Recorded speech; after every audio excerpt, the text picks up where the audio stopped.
afternoon, everyone. As I already mentioned, we are going to have this discussion in English, so if you need a translation, please take your equipment, and now we start. So it's my pleasure and honor to introduce to you Ken Phillips, who is the founding partner of Organizational Futures, an American consultancy in strategic planning, financial sustainability, and organizational development for non-profit organizations. This is basically for you. His experience is enhanced through 15 years of consulting and training in strategic planning. To be very honest, I'm excited by myself because Ken Phillips was the first time in Ukraine back in 1993, and he supported so many Ukrainian organizations, as well as other organizations in Eastern Europe, as well as in the United States. So my questions would be on strategic planning, organizational development, and fundraising, and basically how to make civil society sustainable. Based on your experience, like 25 years of experience in non-profit, my first question would be, what would you see the main challenge in civil society in the world, in the United States, and if you can tell us, in Ukraine? Thank you. Am I speaking clearly enough? Can you hear me? Okay, thank you. I am so privileged, so happy to be here. It's a very special time for me, and I think it's a special time for your country, and especially for our civil society.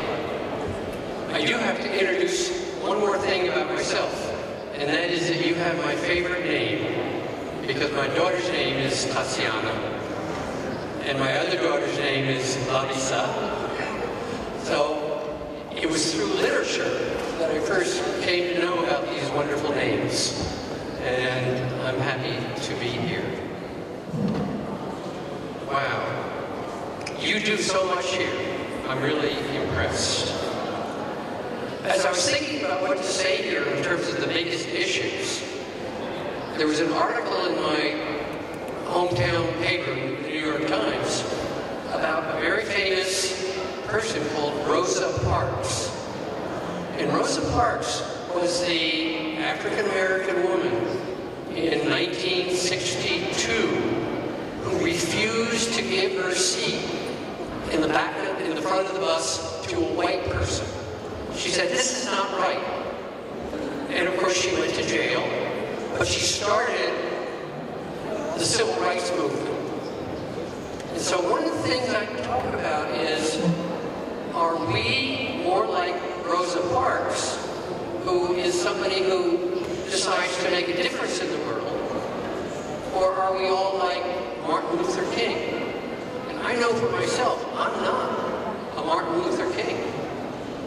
I'm more like the Rosa Parks who says, I want to do something. And I think that's the magic of civil society. The biggest problems, I think, one of the biggest challenges for an NGO is to understand what it is to do.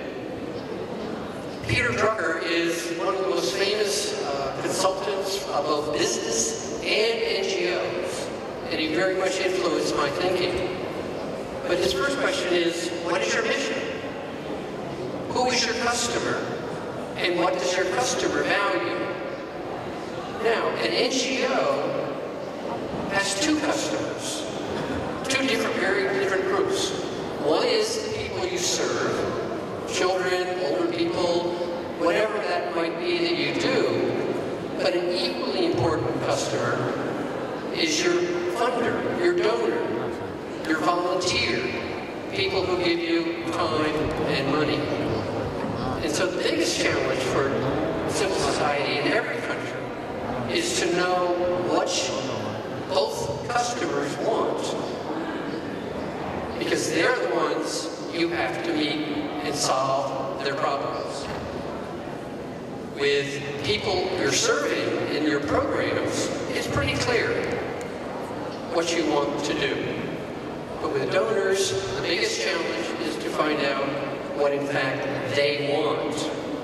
Now, Rosa Parks is an example of standing up and saying, I'm going to change my world.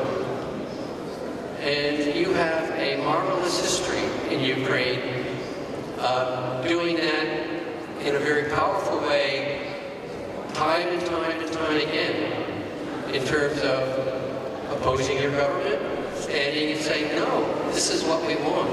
And you are and should be very proud of this. So the next two questions are, what are your results? That's the big one. What do you actually do? And what is your plan to get there? So this meeting here is all about how to do that. What else do I want to say? One of the biggest challenges is trust.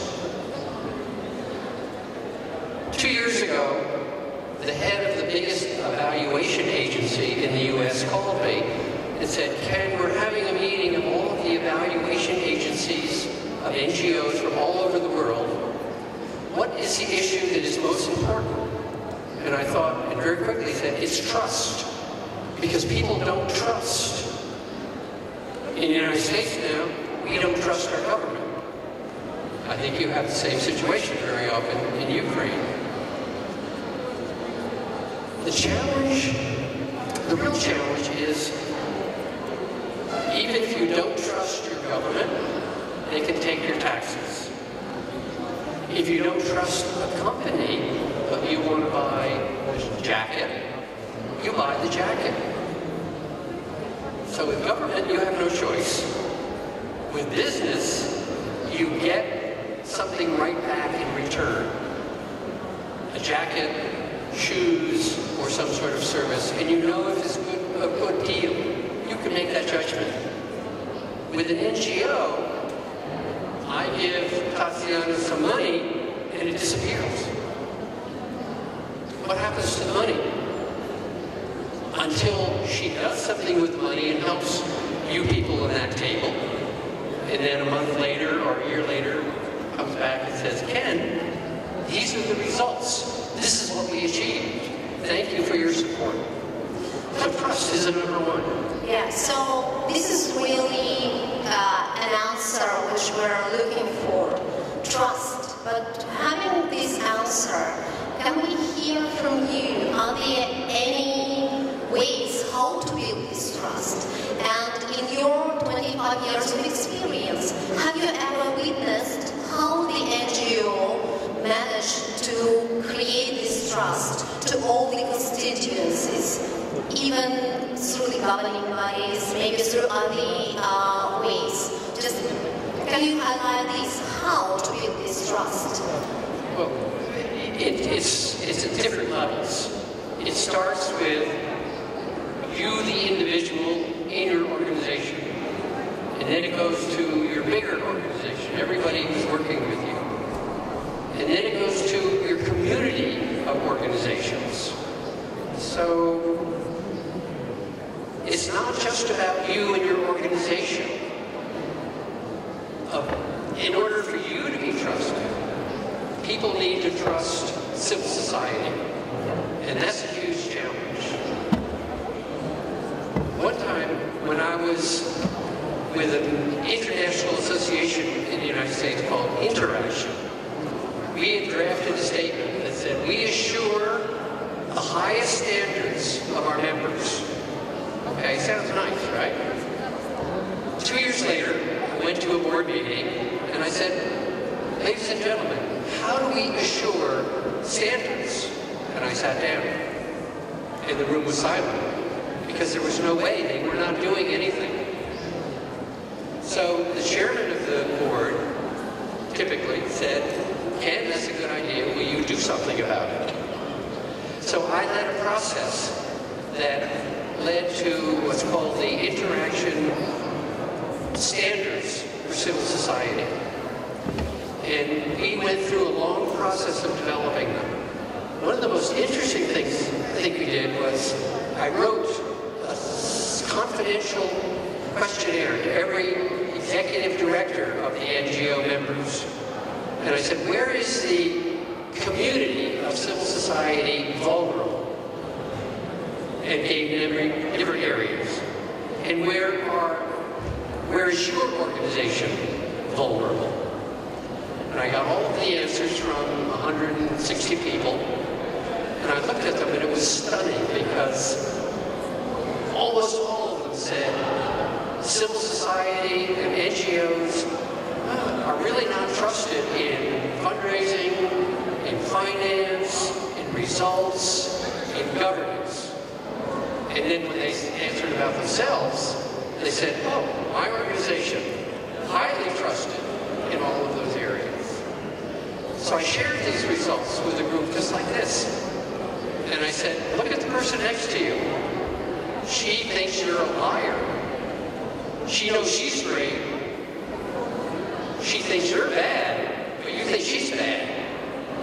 And it was this realization that NGOs think, oh, we're great ourselves. But when you look at the community, you realize, we've got a lot of work to do. So one step is awareness. What is going to be increasing awareness among NGOs of what you have to do? I went to a fundraising fair here in Kiev 15 years ago. And there was a beautiful table with wonderful pictures of kids who look needy. And the man and the woman there were saying, hey, please help us take care of these children. They're needy. So I asked, who are the children? They said, ours. But it was not an NGO. It was a scam. And one of the challenges in every country today is to increase the level of trust. Because if there's no trust in an NGO, there's not going to be much money. Yeah, thank you, but I would really love to understand the roles within the NGO. Who is doing what in building this trust?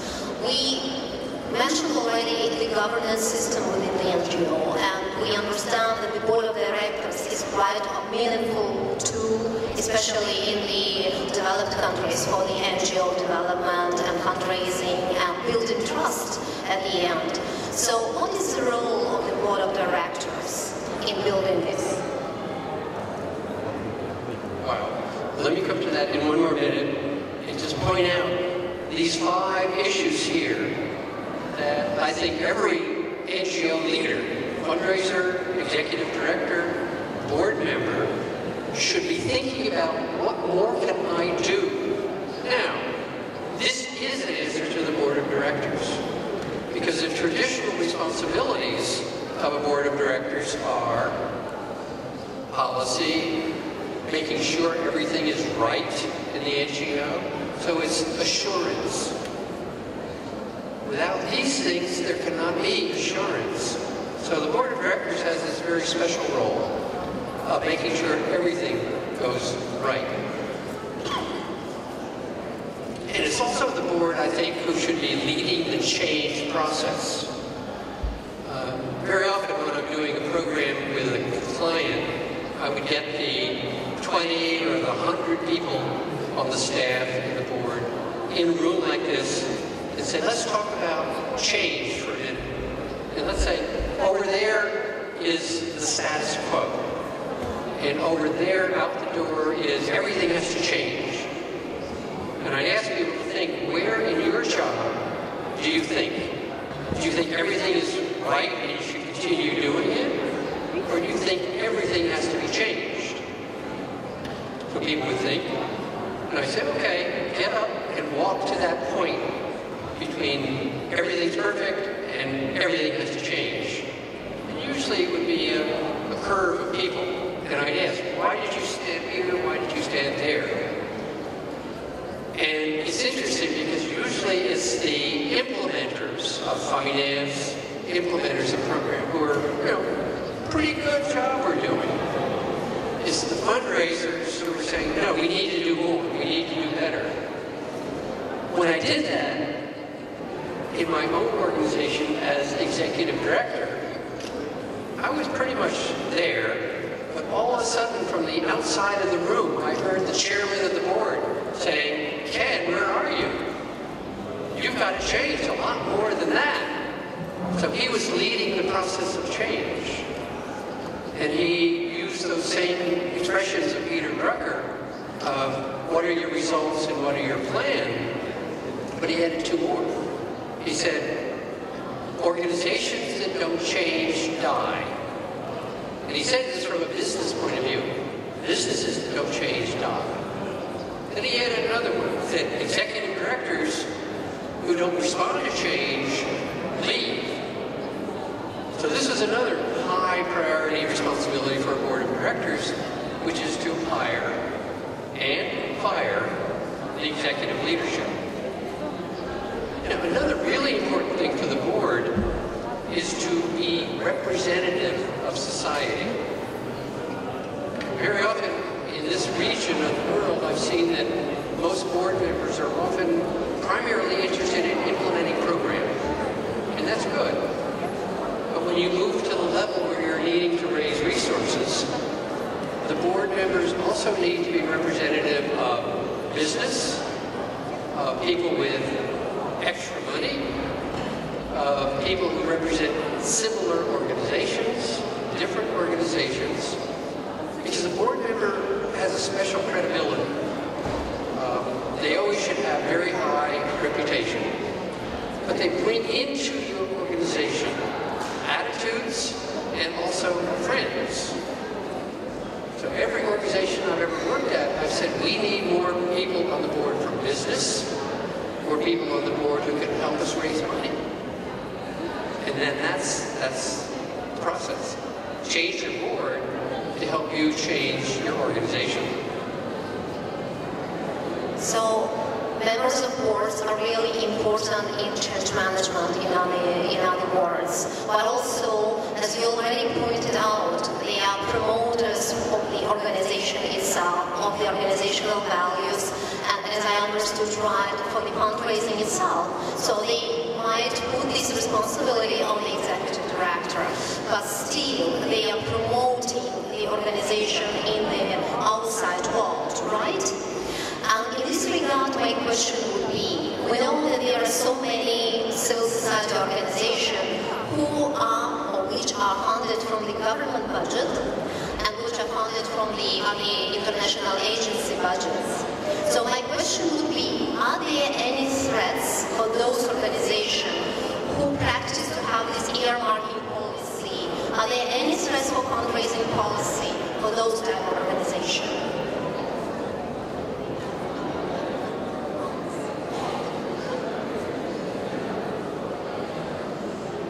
One of the most important things for an NGO is to maintain your independence. And that actually goes to this next slide. What are the most important things for an NGO, a civil society organization, to do? I have 6 that I've used everywhere I work. Obviously, it's a major important cause. Second is to do something, provide services, actually make a change. Third is to educate the public about what you do. Because if the public doesn't understand, they're not going to support you. So the 5th one is to generate support, volunteers time, and volunteers money, donations. And the last one is equally important, is to maintain your independence so that you can do what you want to do according to your cause. Now, one of the problems is if you get all of your money from one source, which could be the government, or it could be a foreign donor. And I was speaking with a friend earlier today, and he said, we really are afraid of big foreign donors because when we got money from them, they made the decisions. We were not free. And our discussion moved on to, well, it's when you have many donors that you have the freedom to do what you want. In the United States,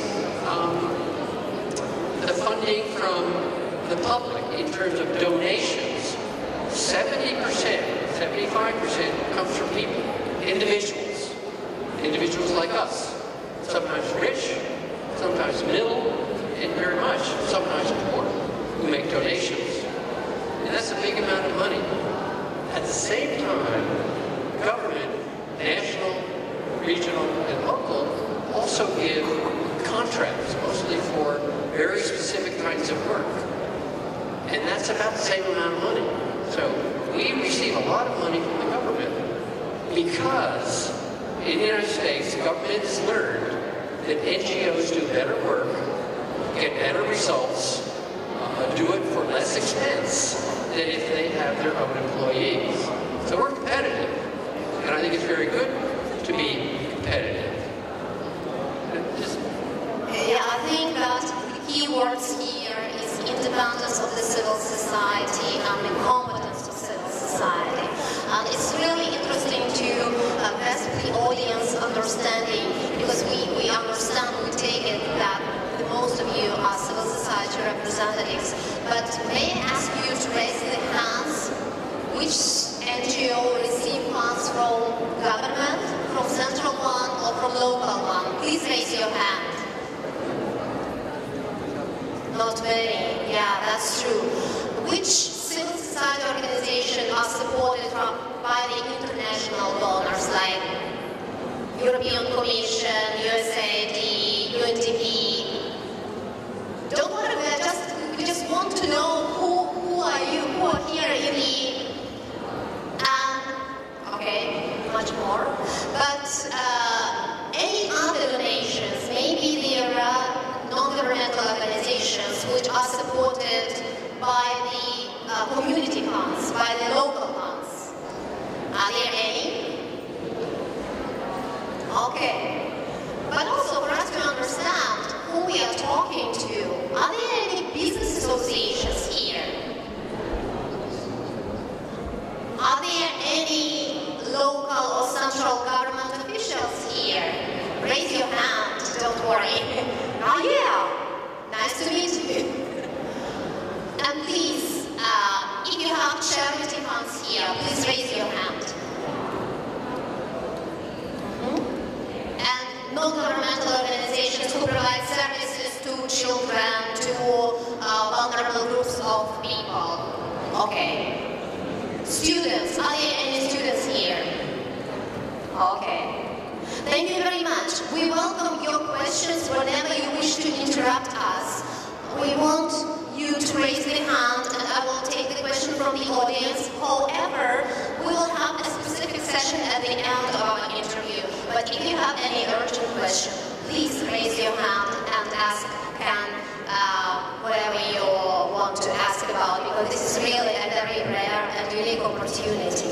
When we are talking about the independence and when we are talking about the competencies, do you think that organizational development is a crucial thing for that? And if it is, and I think it is, what is the link between the organizational development and the fundraising? I mean, organizational development is everything. It really is. Without that, you are not a strong organization. You know, it's similar to training for the Olympics or a marathon race. You have to get the body in really good shape. And with an NGO, the body is capacity. Capacity to do a good job in program delivery, in financial management, in fundraising, in governance. And another part of that is knowing how to satisfy your donors. Because if you don't satisfy your donors, you don't have them. And I've developed 5 really things that you have to do to satisfy your donors. And this is true for donors who are volunteers, donating their time. It's true for government or business, or foreign donor, or local people, or community funds. The first and most important is, what value do you provide? Because someone is paying you to provide value to society. How important are you? need to be able to answer that in a very good way. Second question is, so what? What are your results? What do you really do, and what do you achieve to get those results? How much impact? Okay, that's important. The third one is something NGOs often don't think about. How much does it cost? And that's a business question. What is the cost of your results? And that's your overhead. That's a question of your efficiency. The third one, or the fourth one is, can I trust you? What are your ethics? What are your behaviors? How well do you behave in all of your work? Because without that, I don't trust you as the donor. Now, how does the donor know these four issues? Is by being transparent and providing information. So the challenges to an NGO are to be responsible, do what you say you will do in these areas, and also to be accountable. Report back, because the donor needs to know how you have used the money and how well you have done these different things. The visibility of results, you are saying, is very crucial. So we need to actually communicate to the donor that their funds were actually paid to the community, to the best of the country, right? If you go and buy your jacket and it disappears in the first time you wash it, will you be happy? No, for sure no. Would you go back to that store again? No. Maybe it was a thing, you know, it was a kind of fight, yeah, so give me money back. And that's the way donors feel if you do not give them the feedback, the taste, the feel, the reality of what it was like to have your support. Yeah, but anyway, coming back to the issue of fundraising, because you've been known as a fundraiser and as an expert in fundraising, including other stuff. Can I ask you, what was your first fundraising experience? Did you have any failure on your way? Did you have any big successes? Well, the very first one was raising flowers and selling them to my neighbors and my parents' friends. And it was very profitable for 2 summers. I was very happy with it. But I made a big mistake. I did not figure in the free support I was getting from my mother, who would drive me and my flowers around to see different people. So we've got to think about overhead. But is it fundraising or is it business? It's fundraising for me. Oh, yeah, okay. But I thought it was kind of business. Now, how to sort it out, business from fundraising? But the other really big fundraising I did as a student was with an organization called ISAR, which is very active in Ukraine. I've met with them here. It's an international organization that was started in 1948 by French and German students who said, we don't want to do what our parents did. We want to learn to understand each other, respect each other, and to know each other.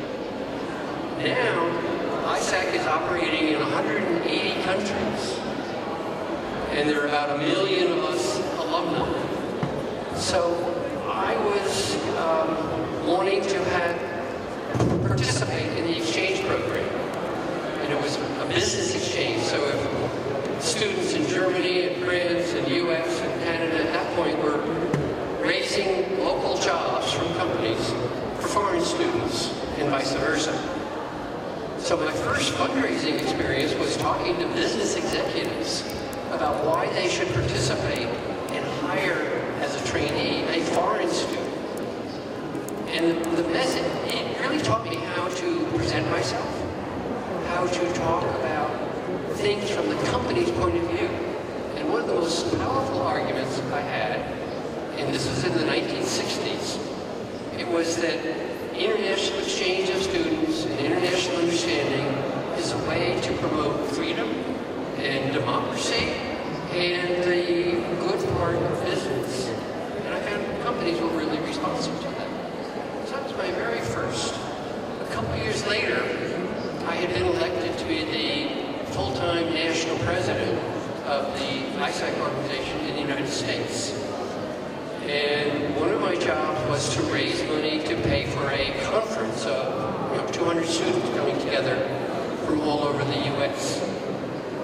I was at the University of Michigan graduate school, and I went to the dean of the school and said, "How can you help me?" And he said, "Oh, okay, this is Michigan. We have some big car companies. I will introduce you to key people at Ford Company, General Motors Company, and Chrysler." So I went and had lunch with them, very relaxed, and I made the selling points, friendly, communicating, and they ended up completely covering the cost of this conference for 200 students. Now, the reason I mentioned it, I succeeded in selling, but I could not have done it without the introduction and endorsement of the dean of the business school. And that's where I say this is similar to fundraising in your board of directors. It's very often a member of the board of directors who can open the door and to present you as a way to raise money. Another story about fundraising was a year later when I met with the director of the Mobile Oil Charitable Fund, so a business foundation. And we went to lunch in New York City, and we sat down, and he didn't even ask me. He turned to the waiter and said, "2 martinis, please." And you know martinis, very strong, like straight vodka, straight gin. Okay, I'm 22 years old, okay? 22. Then the appetizer comes. He doesn't ask me. 2 more martinis. This went on 5 times at lunch. 5 martinis, ladies and gentlemen, for me is a lot. Apparently it worked. I left with, "Yes, we'll talk." He understood what we wanted. I went home and went to bed. Next week, we got the $25,000. I tell this story because sometimes being a fundraiser is hard. Seriously, drinking 5 martinis and being, okay, was hard, but it worked. What I hear from your story is that the main thing is the value of your organization, but it should be multiplied or supported by the personal ties, right? So you need to contact people, to go around, to tell them how good your organization is, so making a kind of visibility of your work. But in addition to these 2 rules, can you share with us like fundamental principles for fundraising? Are there any? Okay, well, I'm going to jump ahead a little bit, but this slide sort of answers that question. It begins to, because the number 1 principle of fundraising is to provide value to society. Somehow, to make it clear that what you're doing is going to help make this a better country, better society, better world. So, principle number 1 is pick your vision and your mission. And the vision should be motivating, and the mission should be empowering. So motivated by what you hope to achieve, and empowered by what you're going to do to achieve it. That's number 1. Number 2 is to measure the impact. Know what you have done. And share this with donors and the public, and certainly the authorities. And then, this is one where I challenge people every time I talk, step up and do something more for your country in terms of promoting civil society and the culture of philanthropy. And philanthropy is an interesting word, and you'll notice that it's very close, the first part, to my name. And now I know why I do what I do, because I was destined to be a promoter of philanthropy with the name Phillips. So Phillips, in Greek, meant either lover of horses or lover of charity. So that is why I was destined to do what I'm doing.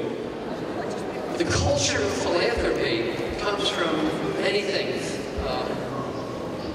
It's partly, well, it's this slide. It's you being, every NGO being responsible and accountable. Again, responsibility is doing what you say you will do. And accountability is reporting back, giving an account of what you have accomplished. One of the major improvements of those international organizations I was talking about earlier, when they had that code of ethics, was they became famous for being trustworthy. Journalists would say, oh, you're from that association. You go through a regular process. We can promote you because we know you are trustworthy. And these are the kinds of standards that every NGO needs to have, which ends up being a credibility statement. Why should I trust you? Because again, I don't get the sweater. I only get some words from you.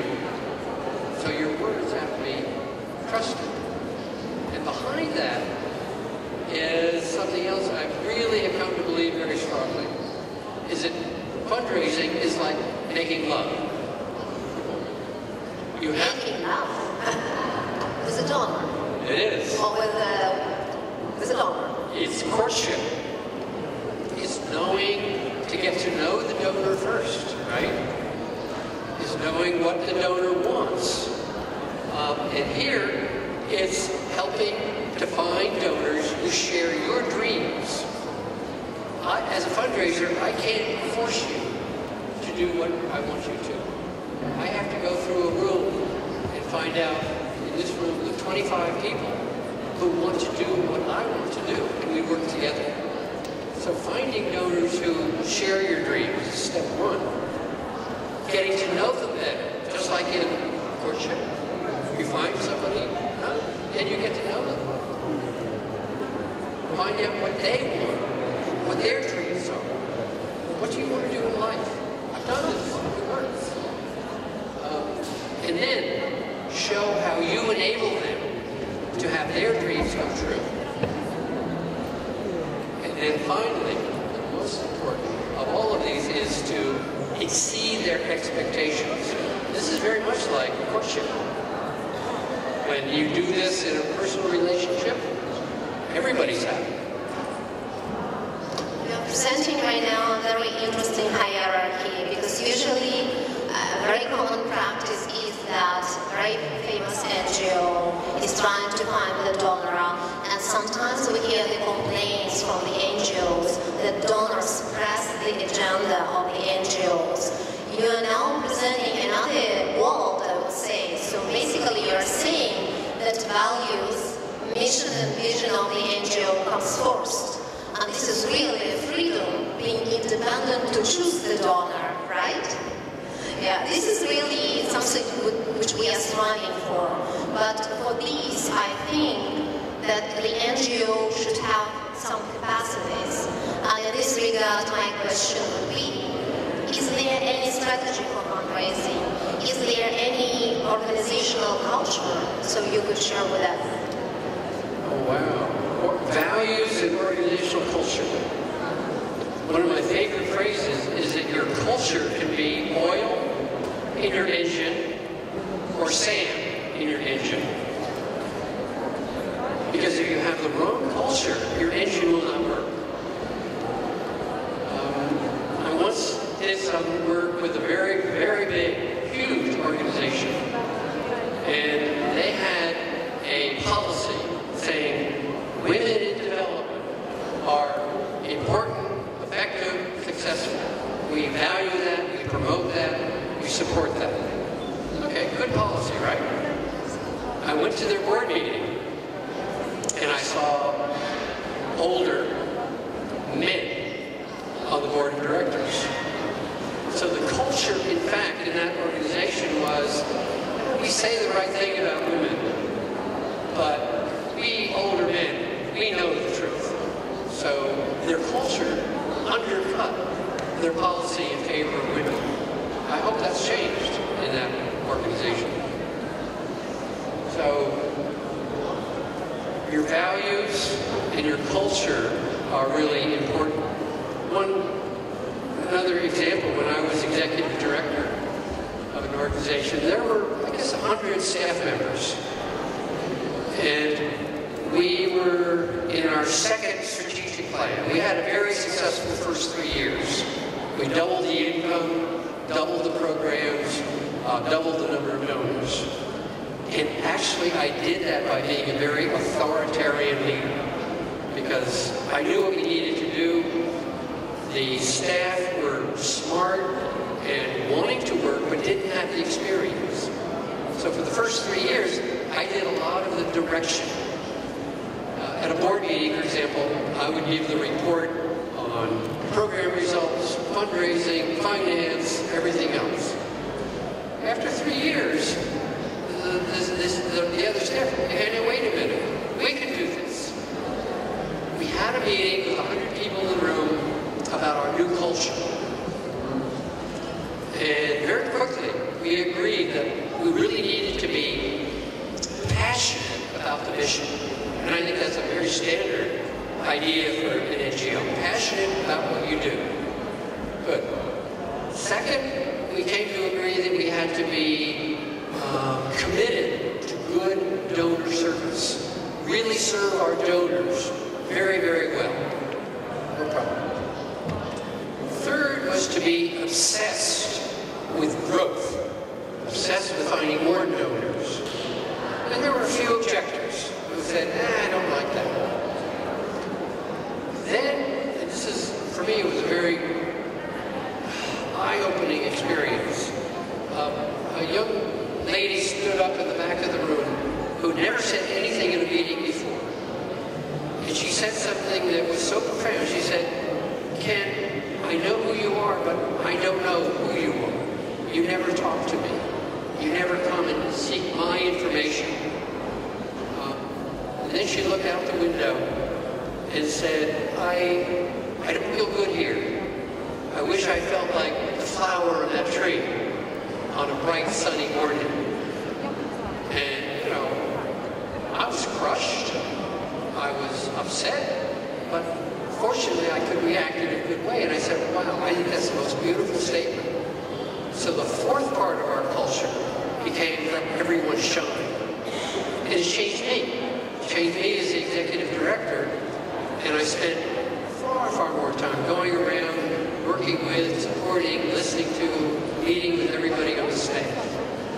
And the second 3 years in that organization, I was actually more of a coach executive director than the dictator executive director.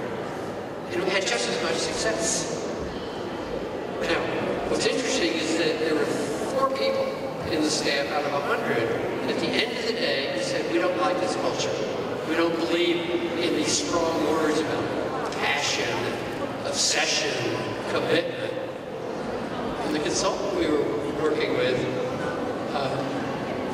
after this all-day discussion, she looked at them and said, the train is leaving the station on this issue. You can choose to go on the train or to get off. And she was come and agree or leave. And it's interesting because a month later, 2 of them had become very strong advocates of the culture. They were in the engine, filling in everything they could, and 2 actually had left. And that was good for everybody. Do you think is it possible to build this culture? I don't know, maybe some hints for capacity building to develop this culture within the civil society organization? I think the answer is it's a culture of leadership. And one of the challenges that every NGO in every country faces is to step up to a higher level of what you're doing. I can do a great job for my own organization, but I'm still constrained by the reality that surrounds me. So I found that I was spending a lot of time with associations, because it's associations that more effectively address the national culture a whole process of getting companies, people, individuals, government to support civil society. And I think stepping up is a big challenge everywhere in this world today. Stepping up to do something more. We have a question over there, but I don't know whether we have mic. Можна попросити технічну службу дати мікрофон в студію? No. Because the translator will not hear you. All right, cool, thank you. And since we're on the topic of organizational culture and capacity development, I've had some questions in my head on that matter. And like you, Ken, I'm an American in Ukraine trying to work on organizational capacity development. A bit of an outsider, you have a lot more experience here than I do. And I'm here as a Peace Corps volunteer working on capacity development. And the organization I work with is so new that even the idea of the organization as an entity that is more than the sum of its parts is something that can even have a culture at all, still it hasn't quite registered. You know, when I call the meeting and say, hey, let's talk about our values, so why do we need common values? So does one project guy do another? We don't need common values. And so how do you even start when this concept of an organization as an entity beyond just individual people isn't even firmly in place? Well, first of all, every organization does have a culture. There is a culture there. It may be dysfunctional, uncoordinated, internally conflictual, and that's the culture. So unless you have clear, positive statements about your culture, you probably have a bunch of fights, disagreements, and conflicts. The approach I use with an organization is to have people sit down and go through a list of adjectives that describe what they think is the current culture. And I have a copy here if you'd like to see it later. And then the group talks about it. And I did this, for example, many times. I did it for the International Federation of Red Cross Red Crescent. 200 people in the room. And the conclusion of what is our current culture was we love people, we're mission-driven, we want to make this world better, we are donor-driven in a bad way, we don't have clear plans, so we are conflicted with each other. That was the summary, something like that. The second step is to have the same group sit together and say, what should our culture be? What do we want it to be like? And individual thinking with the same adjectives and coming up through a group process of discussing and then a final conclusion of essentially this is how we want to behave in the future. With the Red Cross it was to continue the commitment to the mission and the love of people. But it was, we need to be more focused on our planning. We need to be more dedicated to working together. And that's the effect that you can have by improving the culture. In another group I worked with in Colombia, in South America, it was a Christian-based organization, so their values were very clear. Their values were the teachings of Christ, with an emphasis on the charitable part. Their culture was, they agreed, we don't really know how we want to behave. We don't do a good job reaching out, we're not communicating well with the rest of the world. And so the culture they identified that they wanted to have was to be much more reaching out to the world, to be networking with a purpose of working together. So culture of partnership. And I talked to some people there 2 months ago, and they were so happy that they were moving in this direction of being much more, having oil in coalition, it was moving much, much better. Okay, thank you. Did we answer your question? Thank you very much. Any other questions from the audience? Okay, then we go further. So you already mentioned the power of associations. So the more associations, the more networks we have, the more powerful civil society is. Could you tell us why associations are so important?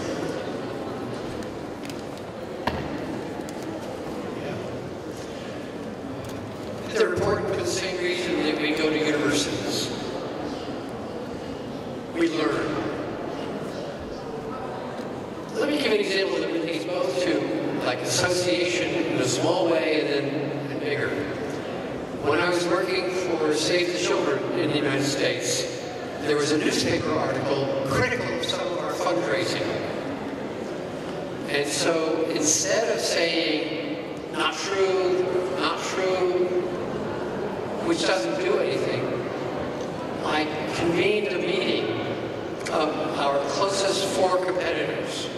So that was like a mini association. And in one day, we analyzed the situation and determined that, yeah, we needed to make some changes. The criticism was valid. So we drafted that same day, 6 of us, a new code of fundraising ethics. And each of us went back to our organizations and our executive directors and played a little bit of manipulation because we said, the others are going to approve this. We have to approve this. And literally in 2 days, all of the organizations agreed with this new code. So we sent it out to the newspapers and the televisions. And what was interesting is that the news changed from being critical of the fundraising practice to being praising, saying, wow, these are good organizations. They heard something was wrong, they came together, and they made a change, and they're more trustworthy. That was the first part of the story. The second is, I said to my boss, I want to have another meeting with these guys. Actually, they're pretty smart. They know things I don't know. So I organized another 2-day meeting with the same 5 other organization directors, fundraising directors. As I was leaving to go to the meeting, my boss said to me, well, I'm not comfortable if you share our secrets. So you can go, but don't say anything. So I arrive, we're sitting down, and I say, hey guys, I have to tell you that my boss said, I can come here and listen to you, but I'm not supposed to say anything. And they all laughed because they heard the same thing. So we didn't pay attention to our boss. We shared incredibly important information. And it was so good that we literally met together like every 6 months for 2-3 years. And I learned so much. And this is funny to hear from a consultant, but I learned more from my competitors than I ever learned from my teachers or consultants. So there are 2 lessons here. There's a mini organization that come together to develop joint action. This is helpful, like a code of ethics. Come together to communicate more effectively to the public. And come together to share secrets. 10 years later, I did an analysis of the incomes of those 6 organizations compared to other international organizations in the U.S. And the 6 of us who had shared all of this information had grown 2 or 3 times faster than the others. So to me, that was the proof that sharing your secrets gives you much more benefit than you have otherwise. But then there's the bigger association idea. And I urge you to look, next time you're on your computer at home or your office, at an organization called Interaction. It's interaction.org in the United States. And it's like international organizations coming together to do good work. It now has members, 190 members. They are providing more development assistance than the entire U.S. government, and it's coming mostly from people. So they've been very effective at generating resources. The association sees itself as convener, leader, and communicator. Three very important functions. And their agenda is coming together for a better global development. And that's a very powerful message. Coming together and share and learn from each other. At one point, the USAID budget from the U.S. government was going to be paid zero. Some years ago, they happened again today. It's difficult to imagine that. As an executive director with 200,000 donors, I said, I don't want this to happen. And I wrote to all of our donors and said, please telephone, visit, or write your person in Congress, like Parliament, Rada. And I encouraged other executives to do the same thing. And so there were literally millions of letters, millions of phone calls going to people in our Congress. And I spoke with the senator from our state later, and he said, we never knew that American people cared about development internationally. But now we know. And the aid budget went back up and was actually increased because of the power of people. It came about from an association of working together. This is a very good example of involvement of funds from community, from population. But do you believe it can work here in Ukraine? Because you already mentioned philanthropy as a tool. But do you believe that in less developed economic countries like Ukraine, the same example would work? My wife, who has worked extensively in many African countries, said that the most generous people she knows are the poor villagers she's met. Because their compassion is there. They understand that they have a responsibility. Anthropologists look back on traditional societies and say there are three forms of organization. One is reciprocal. So you're building houses and I'm fishing. And even if I don't catch any fish one year, you will still build my house. And I will always give you fish. We reciprocate, which is the same way that families do. Each person helps. And that's a beautiful method of social organization. The second traditional method is redistribution, where someone collects money and distributes money. This is typically the tribal chief, the religious leader, and now the government through taxes. And that can be good, depending on the wisdom and fairness of that distributor. The third method is a market system, where everything is for sale. And the anthropologists I know say it may be efficient, but it's the least human of the three systems. And civil society is a version of redistribution, because we are collecting money from people and using it to make it a better world. And in my opinion, in my experience, civil society organizations do a better job than governments and a better job than most religions. And in this regard, do you think that a civil society organization or NGO worker should worry about the development of civil society or culture of philanthropy? Are we responsible as civil society for the development of philanthropy in our country? If you don't, it won't get done. The answer is you have to be responsible to step up and take on that extra responsibility. I just wanted to share with you some very good practices of development of local philanthropy in Ukraine. We have the program supported by Charles Stewart Moore, and this is Community Foundation.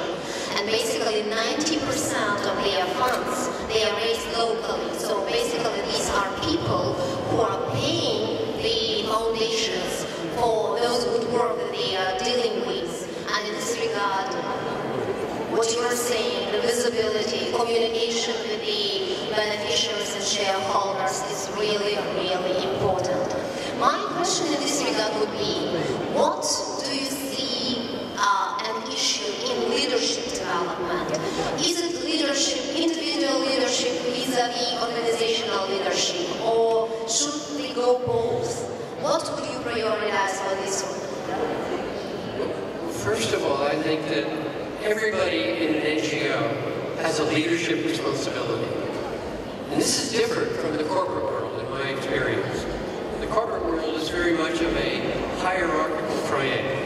The boss is the boss is the boss. Everybody else is a servant. And if you don't serve, you get fired. If you do serve, you get paid. In NGOs, people don't work just for the money. People work for the mission, for the passion of making this a better world. And that gives them the prerogative, and in my view, the responsibility to make sure their organizations are doing the best things possible.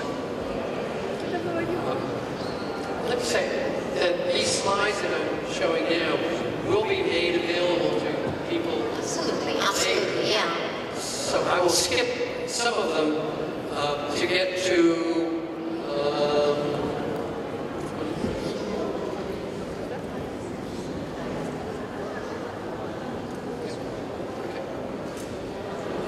so, I mean, this is an issue of leadership for capacity building. Is it the executive director's job? Yes. Is it your job? Yes. It's everybody's job. Everybody's job is responsible for these 5 things to develop. And those 5 things are what produce a better organization. Now, who's responsible? Everyone. Right in the middle. Right in the middle. You see the different functions at the top. The board of directors are very responsible for performance, and in my opinion, for fundraising, because they're the ones who know people, who have connections with people, who can open doors. And one of the main responsibilities of a board of directors is to facilitate fundraising. It's responsibility in the middle, the managers, and of the program staff. On these 10 big issues, and you'll see that the one I have right at the top actually is stepping up to lead. And right at the bottom is strengthening civil society. These are the 2 ends of responsibility of everybody in an organization. And it relates to understanding the principles of fundraising, doing good strategic plans, having effective strategies, and the values and cultures we talked about. And then on the other side, being trustworthy, learning and developing your organization so it gets stronger, and working together as a team, and then finally improving the governance and the management. So everybody's responsible. Leadership is different in NGOs. And my challenge always is for people to step up and lead more effectively. We have 15 minutes left for our interview, and I would really love to invite our participants to raise the questions, if you have any, to Kenneth, who is actually volunteering for this forum. I think this is the case of leadership and excellent opportunity to change something. So if you have any questions, please make sure to take this opportunity and raise your hand.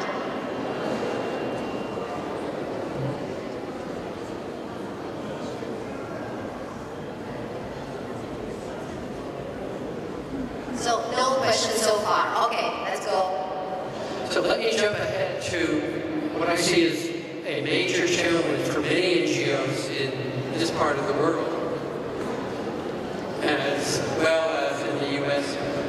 This is the concept of the different stages of development for an NGO. And in this region it's very common, and it's also very common in the United States. So the first step is where basically you exist. And I remember talking to somebody from Latvia some years ago. He said, we have thousands of NGOs in our country, a very small country. He said most of them are what he called kitchen table NGOs. People come and talk over the kitchen table. Okay, but so step one is being established. Step two is when you have a small group of donors, maybe one donor, and you learn and do a good job in your program and in your financial reporting. This is good, but it's not sustainable because that one or those two or three donors could say, bye, we're going somewhere else. There's a big crisis in Africa. We no longer have money for Ukraine. You're in trouble. But there's an advantage, because if you plan ahead, you can go to step three, which is where you take control of your destiny.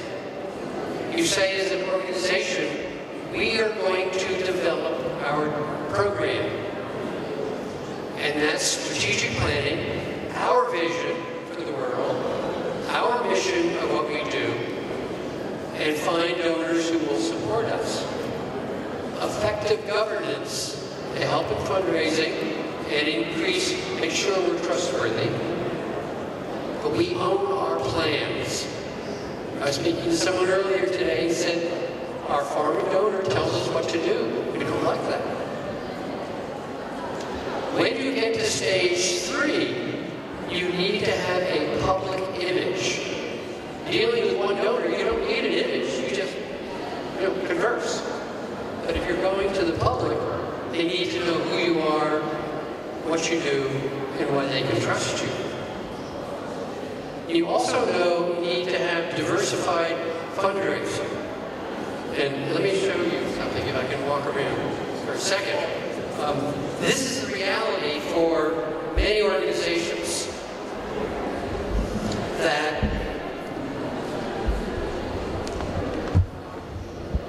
you are fundraising like this. You have one really good donor, right? Come and sit in the chair? No. Why not? Not stable. Good. When you have one donor or small donor, you're not stable. So you diversify, and you now have two major donors, or two sectors. Not enough? What do you say when you're there? She'll come up here. So one of the key concepts in organizational development and capacity building and your own survival as NGOs is the stability and security of a diversified funding system. This is true of community organizations, foundations especially. And that takes effort. It's actually very easy to raise money from big donors. If you're charming, if you're smart, if you know how to deal with it, you'll get to money. I've had my failures. Not always. I've had my failures too. But then, let me come back to my failures later. And this step is when you really are successful. This is like Save the Children, or SOS Kinderdorf, or other organizations that are more global, where they cover the whole country by expanding and scaling up and reaching out. So how do you get there? How do you get there? 10 concepts. 10 10 concepts for people to follow. Oh, she's going to get on the chair now.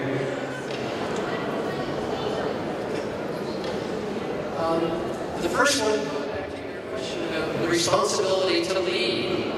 And I think everybody is a leader. Maybe not a Martin Luther King or a Nelson Mandela, but a leader in your own position. And that's the main job, is to assure that everything goes well. The second is to understand the principles of fundraising. And there are many principles that are important, but number one principle is to meet the needs of your donors. If you don't meet your donors' needs, they go somewhere else. Third level is inspiring strategic plans. And I've seen organizations that have great plans, but they don't do anything. So along with the strategy is the operation, excellent implementation. Innovative strategies, such as the chair and 4 legs of your funding. That's a key strategy.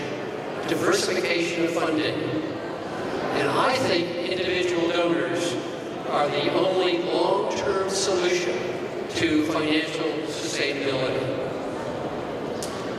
Values and ethics, about values and culture. And the key concept there is that, hey, everyone's involved in helping fundraising. When I was sharing this with a very large group of program workers in Asia, one of the field workers stood up and said, oh, I finally get it. He said, fundraising, it's my job. And by that he meant, it's partly my responsibility, but it's also my salary. No fundraising, no job. So it's everyone's responsibility. The code of ethics that I talked about earlier, which is basically to prove we are trustworthy. You can count on us. Monitoring and learning from your evaluations so that you become a stronger, more developed organization. Working together, individuals and teams who are committed to work together and not fight among each other, but rather we are in this process together. Governance and management, yes, but they have the responsibility not just to govern and manage, but to help you achieve your goals. And they can help more by being more famous people. That's a big challenge. It also helps create a culture of fundraising because you're getting them involved. And I was at a meeting a couple years ago with one of your very famous business leaders, Mr. Pinchuk. And he said to a group of us, he said, we don't like to talk about our donation because it embarrasses us. Well, he needs to be a model and to encourage others to. Civil society and culture. The challenge for you, for everybody in every country, is to step up to a higher level of performance. These are 10 key concepts for fundraising, for organizational development, for board development. Everything actually ties together. Your 10 questions really are one question. What should we do? Yeah, that's true. Thanks. It's a kind of, hints for us how to develop fundraising techniques within the civil society and how to make our own organization sustainable and stable, as you already pointed out. When we are talking, I'm very sympathized to your statement that everyone is a leader. Well, I have doubts about that, but anyway, when you're saying that, we can make a kind of game, because you wanted to invite people to join you during the candy shop session. Now, please announce this opportunity for them, and we'll see how many leaders are here. Very often at meetings like this, people go to the session where they will learn most to help their organization. Right? That's why you come. How can I learn? My completely different.